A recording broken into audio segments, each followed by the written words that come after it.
8 de la mañana con 36 minutos, 8 con 36 minutos. Saludamos a esta hora al doctor Stalin Raza, experto constitucionalista. ¿Cómo está, doctor Raza? Buenos días. Bienvenido. Gracias por acompañarnos en Punto Noticias a través de Pichincha Universal. Le saludamos a Alexis Moncayo, quien le habla, Licenia Espinel. ¿Cómo va este recurso, esta solicitud presentada por este grupo de abogados ante la Corte Constitucional? ¿Qué esperan y cuál es el objetivo del mismo? Buenos días, Licenia. Buenos días, Alexis, y a quienes nos miran y escuchan a través de Pichincha.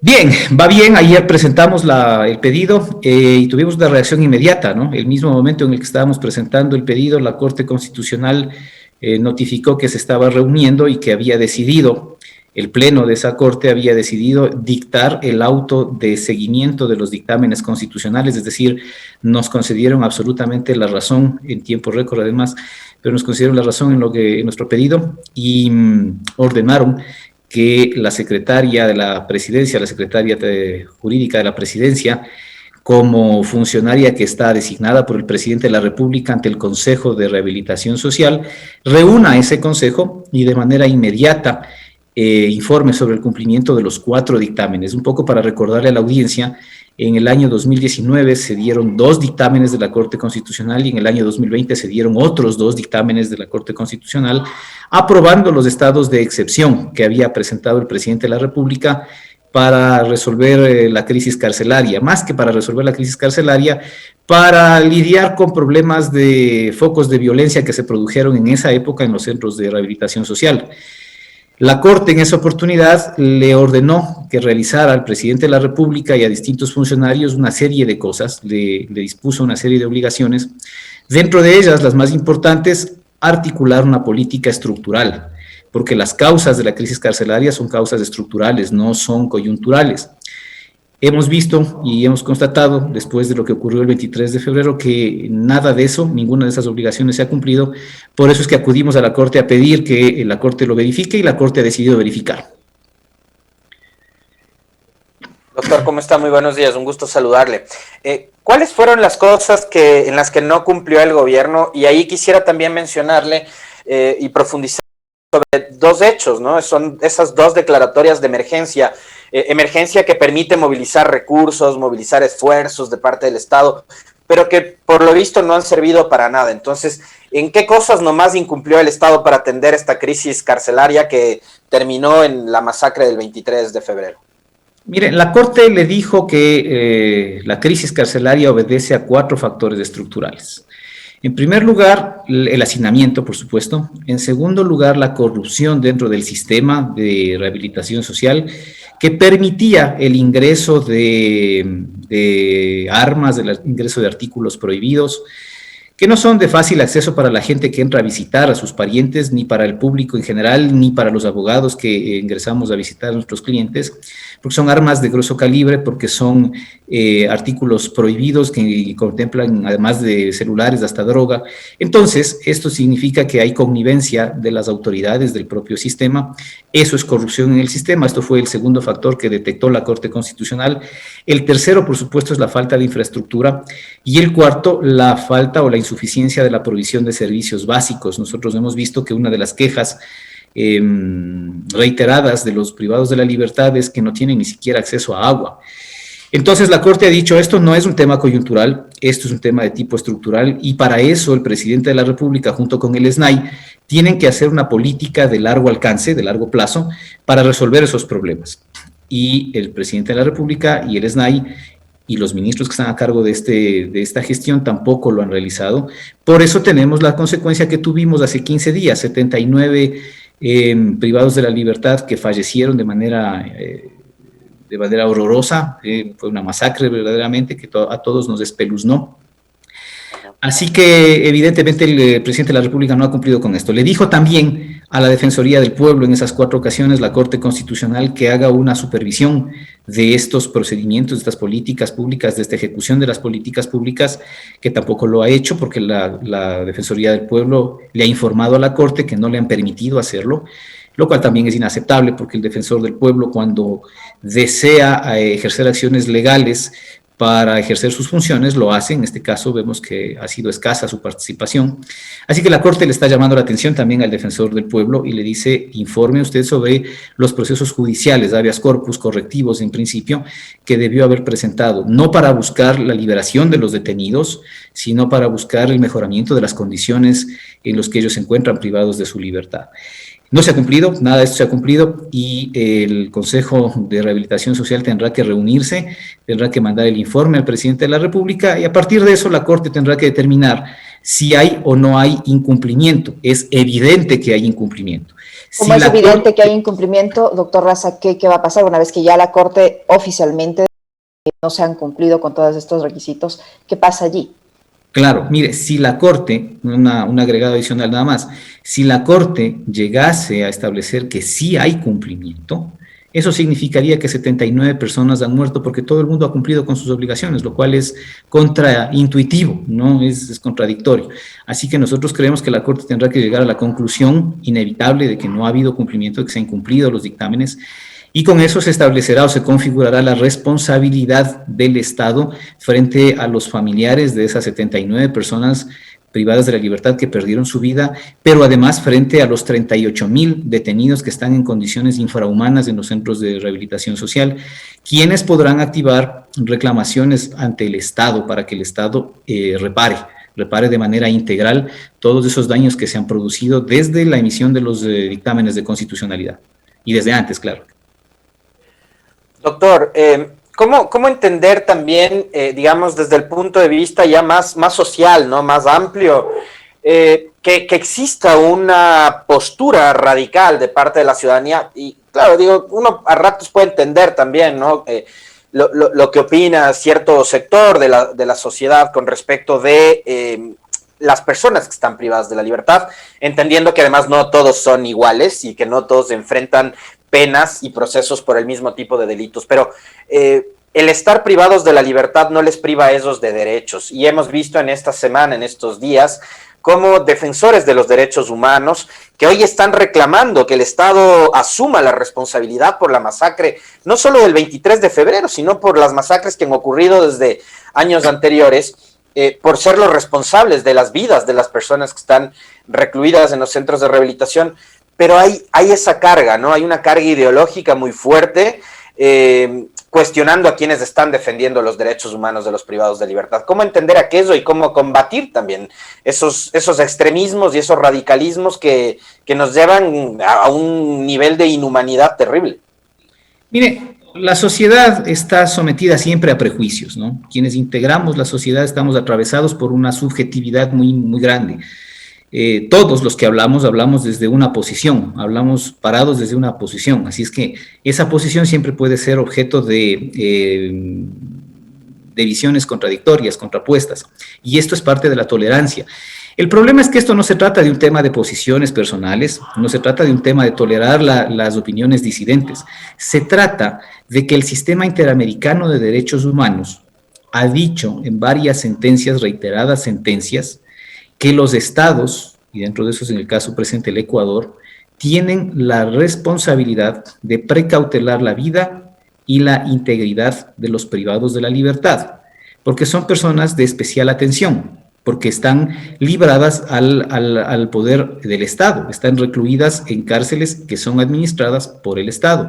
Y en ese sentido lo que ha dicho es que el Estado tiene una especialísima posición de garantía frente a los privados de la libertad. Esto, independientemente de lo que pensemos usted y yo, o Licenia, o las personas que nos escuchan, ya es una norma de derecho, es una obligación para el Estado, más allá de lo que pensemos cualquiera de nosotros. Nuestra Constitución lo ha reiterado, lo ha recogido y lo ha ratificado. Y además nuestra Constitución ha hecho algo adicional. Nuestra Constitución dice que las personas privadas de la libertad además conforman un grupo de especial atención, es decir, un grupo de los que antes se llamaban grupos vulnerables, junto con las personas embarazadas, junto con las personas con discapacidad, junto con los menores de edad y otros grupos más de atención prioritaria.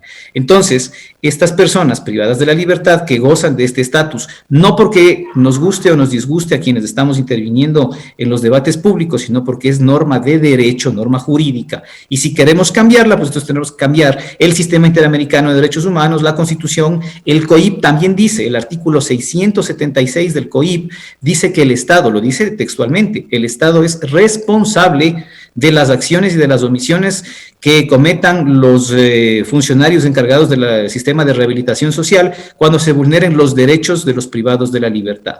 Entonces, más allá de la discusión que podamos tener, o de los debates ideológicos, o las posturas de prejuicios que podamos tener, lo cierto es que el derecho dice eso. Y si creemos en un Estado de derecho, y si creemos que en un Estado debe imperar la ley y no la voluntad de los seres humanos, pues entonces tenemos que acoger y respetar lo que dice el derecho. Doctor Raza, como foro de abogados, ¿cuál es el paso que van a seguir una vez que ya tengan la respuesta definitiva de la Corte Constitucional? ¿Qué caminos abre esa respuesta, dependiendo cuál sea? Bueno, nosotros hemos sido informados, hemos sido notificados con el auto de seguimiento que ha expedido el Pleno de la Corte Constitucional. Eso significa que ya estamos considerados como parte de las personas que van a tener que ser notificadas con todas las actuaciones.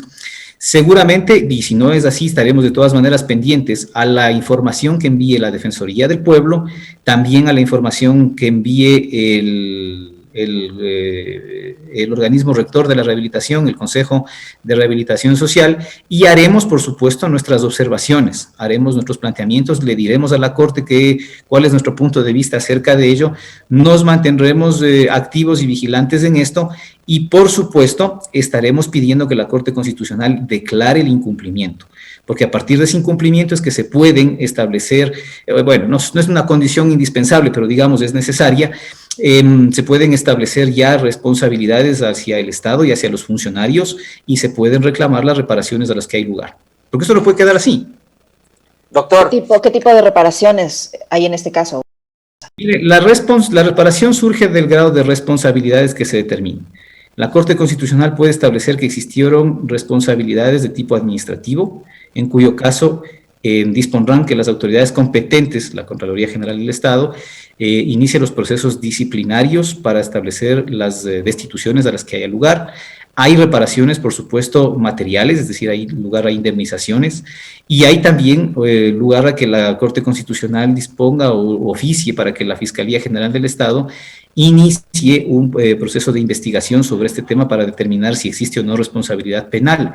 Porque claro, la responsabilidad penal se da también por omisión, no solamente por acción. Hay 79 personas muertas, o sea, esto no es un chiste, no hay como mirar para otro lado. Hay 79 fallecidos y los responsables directos de esos fallecimientos, por supuesto, son los que dispararon, los que descuartizaron, los que decapitaron, los que incineraron. Esos son los responsables por acción directos, pero existen responsables por omisión. Y los responsables por omisión también tienen que responder penalmente por esta que constituye una grave violación a los derechos humanos por haber mirado hacia otro lado y hacerse los desentendidos de obligaciones concretas que les estableció la Corte Constitucional desde el año 2019. En estos responsables por omisión podrían estar ministros, directores de rehabilitación, el mismo presidente de la República. Todas aquellas personas que miraron para otro lado a pesar de las obligaciones que fueron establecidas en los dictámenes de la Corte Constitucional. Y esto será un trabajo que deberá ser investigado por la Fiscalía. La Fiscalía, ¿y ha hecho algo la Fiscalía o no hace nada todavía? ¿Se ha movido o no? Porque para unas cosas es bastante ágil y para otras más bien es como que se toma su tiempo, ¿no? Tenemos entendido que existe una indagación previa. Pero claro, nosotros consideramos que es mucho más eficaz, mucho más útil que la propia Corte Constitucional determine el incumplimiento de los dictámenes y que como consecuencia de ello envíe el proceso a la Fiscalía General del Estado para abonar con las investigaciones que la Fiscalía deberá avanzar. Aquí estamos hablando de graves violaciones a los derechos humanos, de ejecuciones extrajudiciales que se produjeron a esas 79 personas privadas de la libertad. Y por esas ejecuciones tienen que responder también, entre otros, los agentes del Estado que omitieron su deber de vigilancia y de control a pesar de la posición especial de garantía que tenían respecto de esos privados de la libertad. Ahora, doctor, hay un tema que a mí me genera inquietud, porque ayer conversábamos también con el doctor Ernesto Pazmiño, que planteaba una serie de posibilidades y de propuestas que pueden parecer muy interesantes, pero ¿qué tan viables son en la práctica también, no? Pero hay algo que a mí sí me genera inquietud y es esa capacidad que tiene la delincuencia, el narcotráfico, o sea, esas mafias para permear ciertas capas y estructuras dentro de nuestras propias instituciones. O sea, no es un secreto para nadie que el narcotráfico se ha infiltrado en la policía, se ha infiltrado en el ejército, eso es real. Y en este caso usted decía que uno de los factores más importantes que se evidencian dentro de este proceso de crisis penitenciaria es precisamente la corrupción en el sistema penitenciario, ¿no?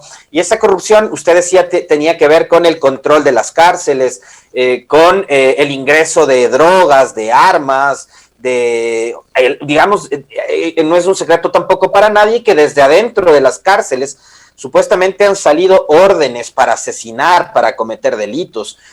Digamos, el caso último ahora de Efraín Ruales, que se comenta tanto que la orden habría salido de alguno de los centros de rehabilitación social. ¿Cómo el Estado tiene que trabajar para sanear toda esta institución que ha sido permeada por la corrupción y permeada por la delincuencia? Mire, sí, es indispensable que el Estado, siempre es indispensable que el Estado se ponga a trabajar, pero yo le voy a hacer un poco de historia. Desde el año 2018 está aprobado el Código Orgánico de Entidades de Seguridad Pública, el famoso COESCOP, 2017. Tenían que haberse aprobado reglamentos. En ese Código de Entidades del Sector de Seguridad Pública está el cuerpo de guías penitenciarios, entre otros, el cuerpo de vigilancia aduanera, también los cuerpos de tránsito de los GATS, en fin. Pero refiriéndonos al tema carcelario en específico, está el cuerpo de vigilancia de guías penitenciarios, ¿no es cierto? Tenían que haberse expedido reglamentos para establecer la carrera, los ascensos, la capacitación, la forma en la que se les va a dotar de equipamiento, el entrenamiento que tienen que tener, que es diferente al entrenamiento que puede tener las Fuerzas Armadas o la policía para poder lidiar con este tipo de actos de violencia dentro de los centros carcelarios. ¿Sabe qué ha pasado, Alexis y Licenia? No se han expedido esos reglamentos. La gente que trabaja en el sistema penitenciario no ha tenido una certeza de cuál es la estructura de su carrera, no ha tenido una certeza de cuáles son sus remuneraciones, son remuneraciones exiguas, son remuneraciones muy bajas. Entonces todo esto es un caldo de cultivo muy fértil para que la corrupción, para que los grupos organizados delincuenciales que manejan grandes estructuras, gran capacidad de organización y además recursos económicos importantes, puedan corromper a los funcionarios que trabajan en el sistema penitenciario. Solamente así se puede explicar el ingreso de grandes cantidades de armas y de armas de grueso calibre. ¿Y responsabilidad de quién es esto? Responsabilidad de quienes no han dictado esos reglamentos. Era obligación del Ejecutivo dictar los reglamentos, como ustedes bien conocen, es obligación privativa del Ejecutivo dictar los reglamentos a las leyes. Una. Dos, la falta de infraestructura y el hacinamiento tienen que ver directamente con la asignación de recursos. Nosotros le hemos pedido a la Corte Constitucional, esto no ha sido acogido, vamos a insistir más adelante, que le requieran al gobierno cuáles son las asignaciones presupuestarias y más allá de las asignaciones, las verdaderas transferencias y la ejecución de esos presupuestos que se ha hecho en el sistema de rehabilitación social entre los años 2019 y 2020. Porque, claro, uno no puede lidiar con los problemas de falta de infraestructura o de falta de provisión de servicios básicos si no hay el suficiente financiamiento. Y esto es responsabilidad del Ejecutivo. Así que sí, los grupos delincuenciales organizados son grupos importantes, son grupos que tienen capacidad para poder doblegar incluso al Estado, porque tienen esa capacidad, ya hemos visto en países vecinos, y esto es triste y es una alerta para nuestro país también, pero hemos visto cómo en países vecinos los grupos delincuenciales organizados son capaces de doblegar al propio Estado. ¿Queremos que eso nos pase acá en el Ecuador? Y eso ocurre también por falta de coordinación. Fíjese usted, existe la inteligencia antidelincuencial, que maneja la policía precisamente para desarticular a los grupos de delincuencia organizada y ponerlos en los centros de privación de la libertad. Pero allá en los centros de privación de la libertad, lo apenas obvio, es que también exista una inteligencia antidelincuencial que trabaje dentro de los centros de penitenciarios para poder saber cuáles son las operaciones, la organización y la forma en la que se dan órdenes desde dentro de esos centros para que se cometan delitos afuera. precisamente por esa falta de coordinación, precisamente por esa falta de capacitación y de desarrollo de esta inteligencia antidelincuencial dentro de los centros carcelarios, es que se les ha escapado de las manos la conformación de estas bandas y ahora las disputas que tienen entre ellos. ¿Responsabilidad de quién? Del Estado. Doctor Raza, ¿por qué no hay esta inteligencia? O sea, si esto depende del Estado, depende de la Dirección de Rehabilitación, ¿de quién depende? ¿Por qué no existe esta inteligencia al interior de las cárceles como usted señala? Bueno, existe, se supone que existe, ¿sí? El sistema de rehabilitación social, el Servicio Nacional de Rehabilitación Social, el SNAI, tiene una unidad de inteligencia. Lo que hay es que preguntarle, precisamente para eso es que estamos acudiendo a la Corte, para que ellos le cuenten a la Corte qué han hecho al respecto, porque las consecuencias son evidentes, no ha funcionado, pero entonces tienen que contarle qué es lo que han hecho y la Corte tiene que determinar lo que no han hecho. La Corte tampoco puede contentarse ni puede conformarse con recibir informes en papeles, con recibir planes de actuación en papeles y dar por cumplidas las obligaciones. Tiene que verificar la ejecución y la concreción de esas obligaciones. No puede sacarle el cuerpo a la Corte Constitucional a ese tema. Por incómodo que resulte, tiene que hacerlo. Porque la Corte Constitucional resulta que es el garante de los derechos fundamentales, el guardián de la Constitución. Y en la Constitución están los derechos fundamentales. Y dentro de los derechos fundamentales están los derechos de las personas privadas de la libertad. Conclusión lógica, la Corte Constitucional no puede sacarle el cuerpo a este problema. Doctor Stalin Raza, días atrás nosotros tuvimos una entrevista con el ex ministro del Interior, José Serrano, y después en otros diálogos e incluso en el Pleno de la Asamblea Nacional, Serrano decía que el gobierno y las autoridades al frente del control y del manejo de los centros penitenciarios habían recibido informes y alertas de lo que sucedería al menos 15 días antes. Y el gobierno y las autoridades no movieron un dedo y no hicieron absolutamente nada. Es decir, parecería que inteligencia la tienen, pero que hay no sé si un interés por permanecer inmóviles como para dejar que estos procesos se desarrollen y con qué fines, ¿no? La pregunta es con qué fines dejar que esto llegue a estos extremos. Bueno, esa es una denuncia muy grave. Si el señor Serrano tiene información sobre eso, debería presentarla a la Fiscalía, debería también presentarla ahora a la Corte Constitucional, que la Corte va a hacer precisamente la verificación del dictamen. Es el momento oportuno para que el señor Serrano vaya y le entregue esta información, para que la Corte tenga también de primera mano estos datos, no solamente lo que le vayan a informar las autoridades oficiales. Así es que sí, si es que eso ha existido es gravísimo y abona un grano de arena más para determinar o configurar la responsabilidad del Estado y, consecuentemente, como el Estado no se maneja solo, la responsabilidad de sus funcionarios, que tendrá que ser perseguida después por el Estado a esos funcionarios en los mecanismos de repetición que se vayan a adelantar. Muchísimas gracias, doctor, por su tiempo y por la información que nos ha proporcionado. El doctor Stalin Raza, abogado constitucionalista que ha estado con nosotros. Gracias, doctor Raza. Muchas gracias. Muy amable, doctor. Un abrazo, hasta luego. Lo propio, muchas gracias. 8:59, Alexis. Muy interesante, ¿verdad? Vamos cerrando ya el programa y vamos cerrando la semana también, con temas que han sido noticia durante los últimos días y en todo este mes. Lo que resta por hacer en el ámbito penitenciario pues es muchísimo, como decíamos en el comentario, ya es materia para el próximo gobierno, ¿no? Porque de Moreno, si en 4 años lo que hizo fue más bien reducir las capacidades del Estado para solucionar los problemas, no vamos a esperar que en 80 días trate de arreglar todo el daño que ha generado también en el sistema penitenciario. Así que ojalá los dos candidatos que están en la segunda vuelta se sienten y analicen a profundidad este y otros temas, ¿no? Porque además este no es el único, así que son varios problemillas que van a tener que enfrentar. Es un problema bastante serio, entiendo yo, que ambos candidatos están ya hablando al respecto. Ojalá y encuentren una salida lo más oportuna, lo más rápida y lo más idónea para solucionar este asunto de la crisis carcelaria que no encuentra la manera de arreglarse.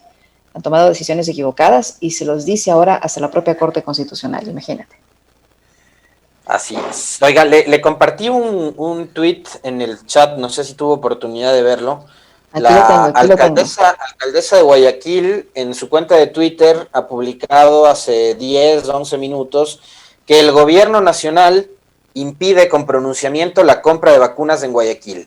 El COVID ha cobrado demasiadas vidas en Guayaquil, por ello, junto a la empresa privada y sector médico, nos organizamos para sumar con recursos y logística una campaña de vacunación para 1 millón de personas. Este pronunciamiento de Lenin, María Alejandra Muñoz y el Ministerio de Salud es una cruel pérdida de valioso tiempo que paraliza el proceso de adquisición de vacunas para el COVID-19, mientras mueren y se contagian y pierden su trabajo miles de guayaquileños.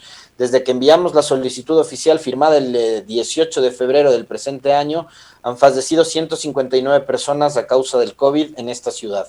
Cada día que el gobierno demora la autorización de la compra de vacunas, mueren 11 personas más por la enfermedad solo en Guayaquil. A partir de ahora contaremos las personas fallecidas por día en Guayaquil mientras esperamos la autorización del gobierno para comprar las vacunas. Es decir, el gobierno ha dado su negativa al que los municipios, en este caso el de Guayaquil, pueda, junto a la empresa privada, adquirir vacunas para poder atender a los ciudadanos.